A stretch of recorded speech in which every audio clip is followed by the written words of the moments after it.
talked so far about having adequate reason to accept the revelation at Sinai as a real historical event and the existence of free will.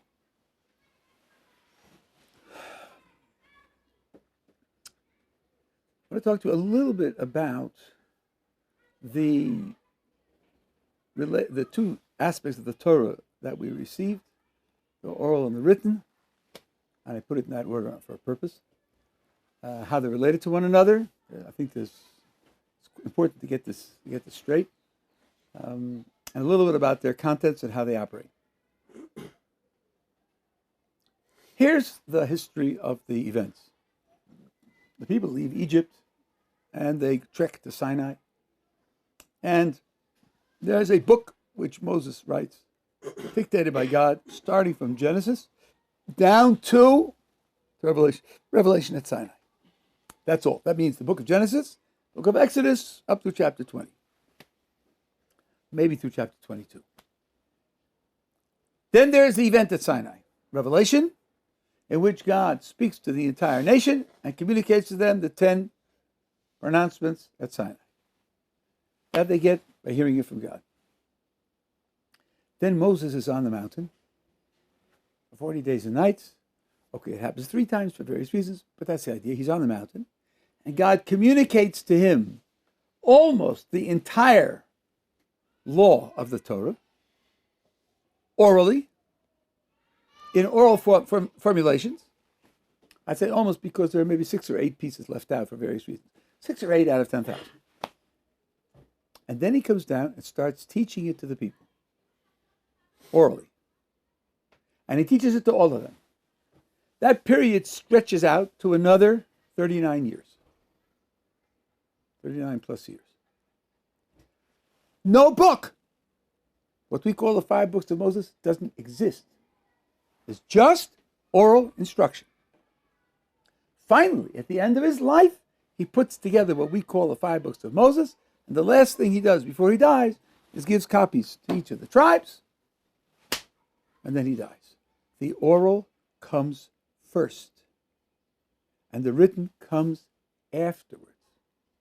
Except for Genesis up to chapter 20 or 22 of Exodus, all the rest comes later. Some say he first wrote it just before he died.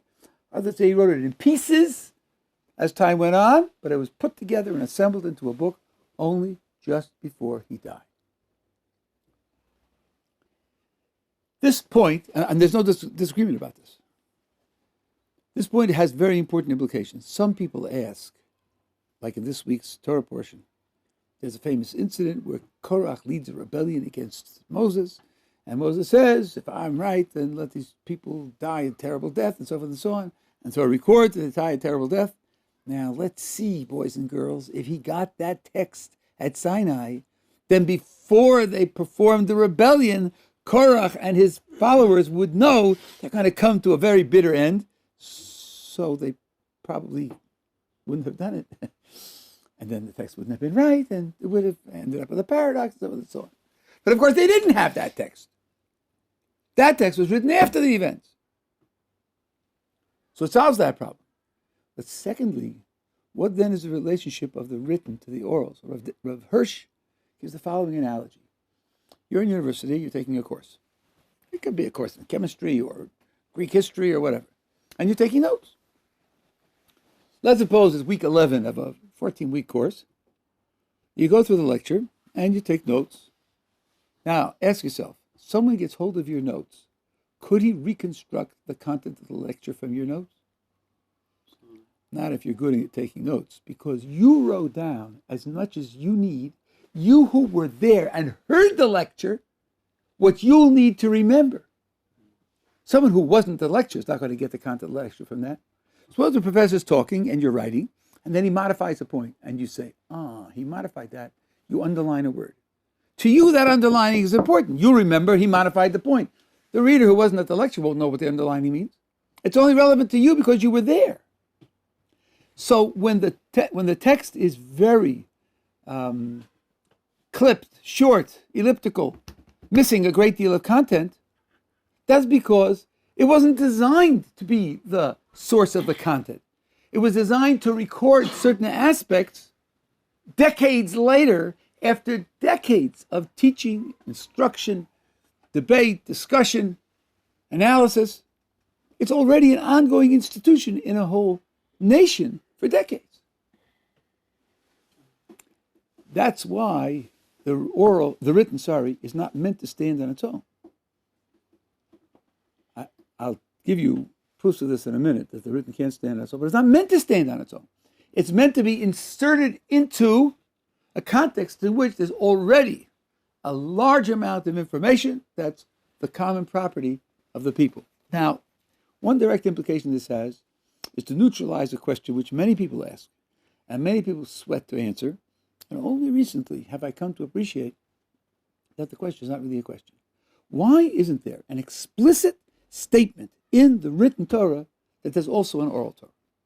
Why doesn't it say, by the way, this isn't the whole thing, there's a lot of other stuff that Moses received, and he taught it to the people, and so forth and so on. Why isn't there an explicit statement in the written Torah about the oral Torah? The answer is because the written Torah was given to a people for whom the oral Torah was a decades-old reality. You have to write down what they all know and are all practicing and discussing and debating every day. I'll give you an analogy.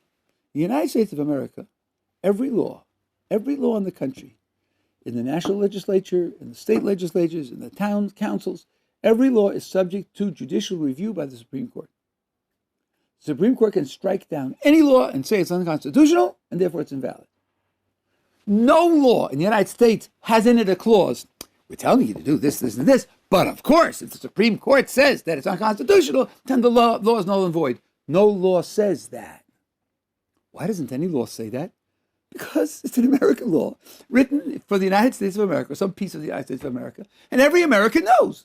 It's always been that way. Since the Constitution, every American knows that the Supreme Court can review laws. You don't write that into the laws. It's part of the historical, social, legal context in which Americans live. So the same thing's true here. There's no reason for the text to write this down. It's the context into which the text was inserted, since the text came second and the oral information came first. Are we together so far?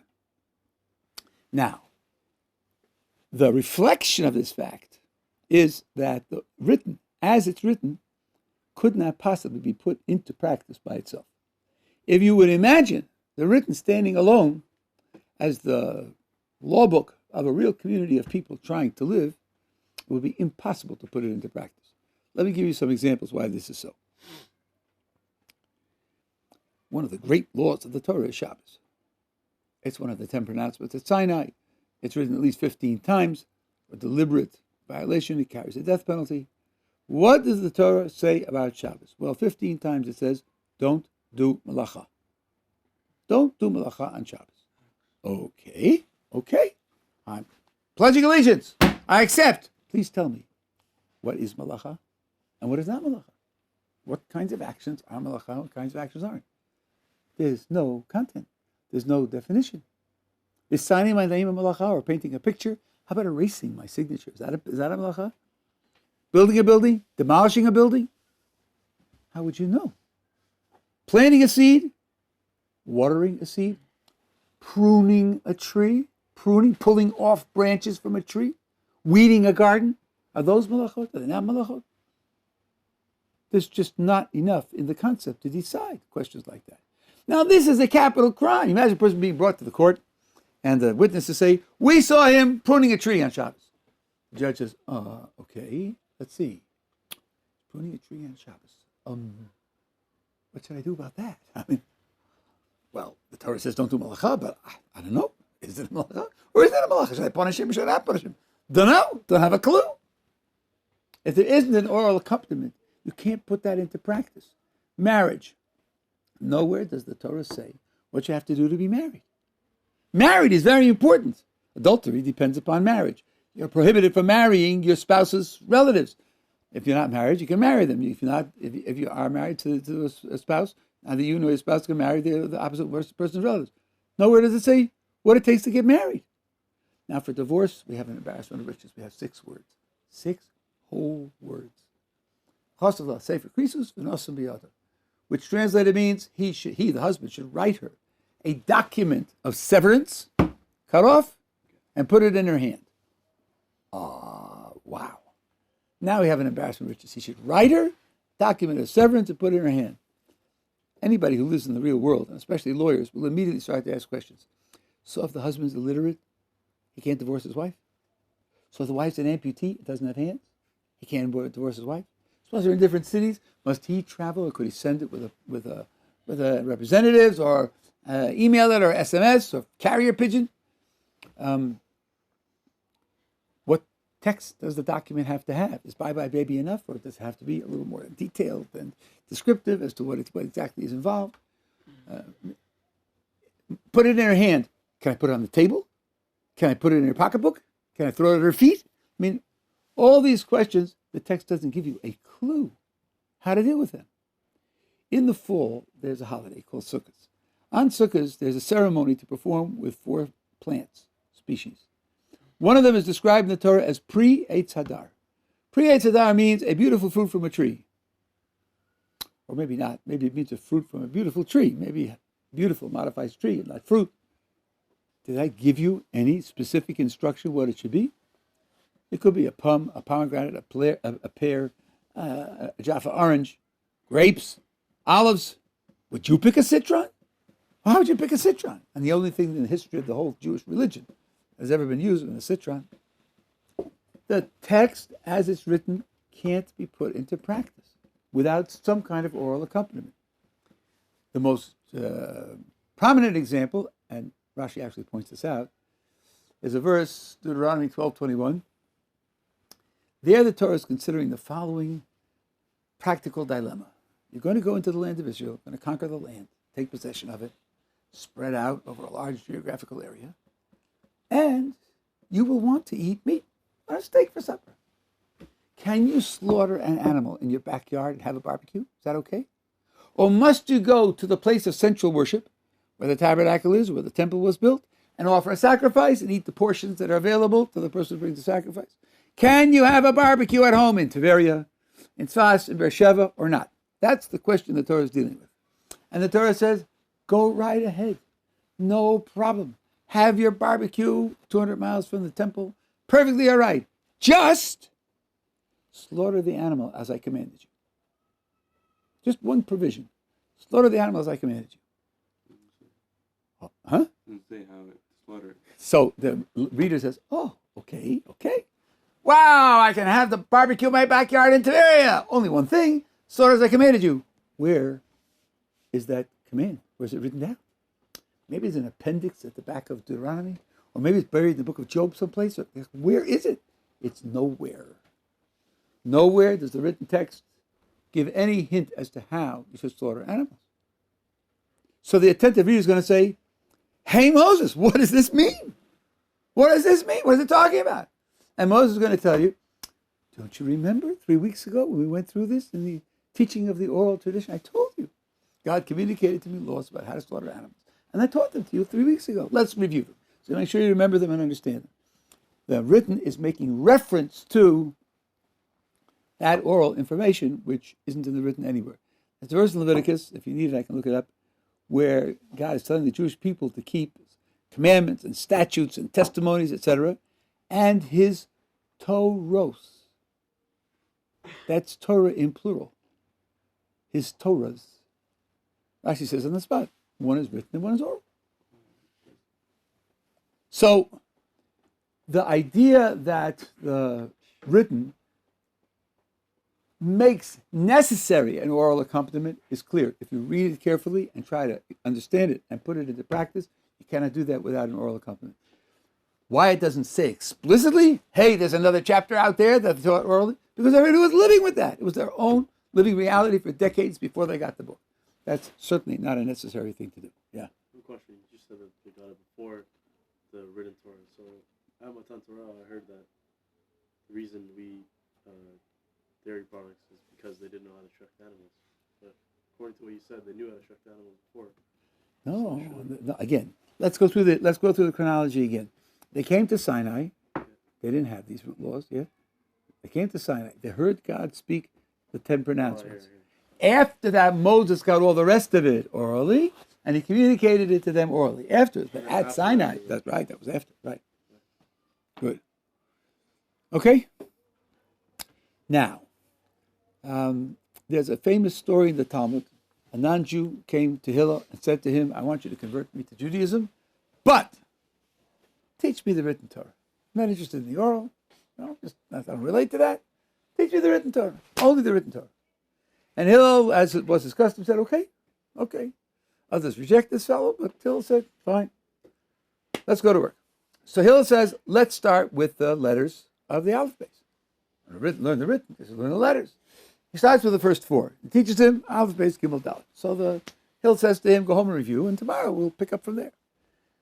Non-Jew goes back to the next day, and Hillel says, let's start by reviewing. Points to the Aleph, says, what letter is this? And the non-Jew says, Aleph. And Hillel says, no, that's a Dalet. The non-Jew said, what? I'm sure that yesterday. Oh, let's go. He says, points to the base. What's that? And the non-Jew says, base. He says, no, it's Gimel. The non-Jew says, come on, I remember what they look like. That's not right. That's what you said yesterday. So Hillel says, oh, so you need me to teach you what the letters are. So then you can't ask for the written without the oral. End of discussion. Perhaps not self-explanatory. There's a deep point going on here. What is a written record? A written record by itself, in isolation, is squiggles on parchment. Squiggles of ink on parchment. That's all it is. It's just ink designs. What gives it meaning? Only that it's a living community of people who can talk to you orally and tell you these are what the letters are and these are what the words are. If you don't have a living community to explain it to you, then it has no meaning at all. There's no such thing as written information without an oral transmission. It's philosophically nonsensical. Why does kisei mean what I'm sitting on? Why doesn't it mean glass of buttermilk or mosquito? Because there's a living tradition of people who tell you Kaf Samach Aleph, pronounced kisei, means chair. If you don't have people telling you that, you don't get it. The Rosetta Stone was obviously hieroglyphed with meaningful symbols, but nobody had a clue what it meant because there's no community of people who spoke that language. And they solved it. I'm not a specialist in this. One report that I saw, they solved it because they mapped those symbols onto Greek, and then they were able to make sense out of it. Somehow it was like a transliteration of Greek or something. So at least they corresponded to Greek. And Greek, we have people who spoke it, so we had contact with them, so we know what it means. But without an oral interpretation of the written, there is no written. There's no such thing as written. This is a very deep philosophical point. You need a living community who can communicate to you the meaning before the written has any meaning at all. Now, some people have the impression that a written text gives you stability. Because if you're good at transmitting the written text, if your copyists are talented and careful, as ours were, very talented and very careful, we have comparisons with other ancient texts, and ours were copied with many orders of magnitude greater accuracy. It wasn't 100% accurate, but it was very, very accurate. It was like 300,000 plus letters, of which over the centuries, maybe 25 or 30 were questionable. And none of them made any difference in the meaning of the words.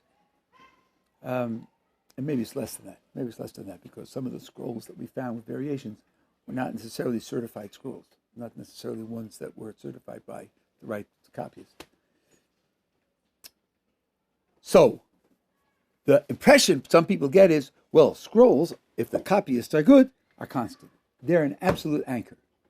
And the oral is just, people are talking and people forget and subject to confusion and misunderstanding and so forth and so on. I think that's doubly superficial. I wouldn't say it's dead wrong, and you probably know me by now. If I thought it was dead wrong, I'd tell you. It's doubly superficial. First of all, if you need the oral to explain to you what the written means, then the written doesn't have its independent content. Here's a very interesting illustration which some people use. What about the vowels? The vowels are not written in the text. You could take the same letters, you give them different vowels, they'll have different meanings. You're depending upon the oral tradition to tell you what the vowels are. Now, a lot of the time, the vowels are obvious, but sometimes they aren't. And there's almost no disagreement whatsoever as to what the vowels should be. You have different communities with different sets of vowels. But you need those vowels. Those vowels are preserved orally. There's also division of the text into sentences. That's only preserved orally. There's nothing in the written text to tell you that. No spaces. There's spaces between paragraphs. That there are. But into sentences and into clauses, you know, when you hear the Torah read in the synagogue, they sing musically. Those musical notes are punctuation. Not just to make it, musical. They're actually punctuation. But that's all preserved orally. It's not written anywhere in the text.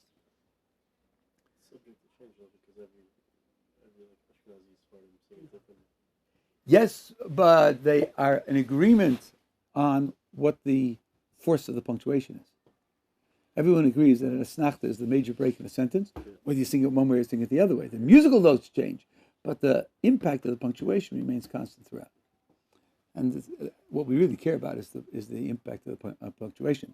That affects the meaning of the sentence. And the musical notes don't do that. Rare cases where the musical notes allude to things, but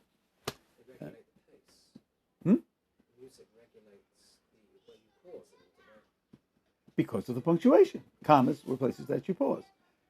A period at the end of a sentence, you pause more. That's normal reading. But it's because of the punctuation, not because of needing to take a breath to sing the notes. That's not the issue. Music emphasizes certain points. I don't know. Maybe it depends on the style of the singer. It shouldn't. It should. The punctuation should do the emphasis, not the fact that it's these notes or those notes, high notes or low notes. That shouldn't make a difference. Now, that means that the written also is subject to flow, because what the written means is going to be the province of the oral that accompanies it. Let's take, as a simple example, the American Constitution. Aren't there debates as to what the American Constitution is supposed to mean? You bet there are debates. I assume that if you had asked the founding fathers who framed the Constitution what it meant, they would have agreed as to what it meant. They actually voted to pass it. They probably agreed on what it meant. But what it meant to them, some of what it meant to them is lost. And we're struggling to figure out what they meant before we decide whether to change it or not with amendments. And that's difficult. So the fact that something's written doesn't mean that it's set solid. That's one point. The other point, which I'm going to mention now and start to discuss, and we'll pick it up again, the question that arises is that if all this material was oral and what's written down is only a tiny percentage, do we have any good reason to think that oral material was preserved accurately? Let's get a sense of the span of time. Exodus took place around 1300 BCE. The Mishnah, the first official text, I put in a qualification, official. The first official text of what was the oral material was composed around 200 CE. That's 1,500 years. Do we have any reason to think that the information was preserved accurately, orally, for 1,500 years? And the Mishnah is only a précis. The Mishnah is very light in terms of detailed content. Many things are just mentioned and they're not spelled out in any detail. The Gemara, which when we say that without qualification, we mean the Babylonian Talmud, came into existence 350 years later, and that's detailed. That's detailed. It's fairly encyclopedic, but that's now 1,850 years after the original transmission of this material from God to Moses and from Moses to the Jewish people. Do we have any reason to think that the transmission was accurate over that immense period of time? The answer is yes. We have lots of good reasons. And I just want to start with one today, and then, as I say, I'll pick it up again on Thursday.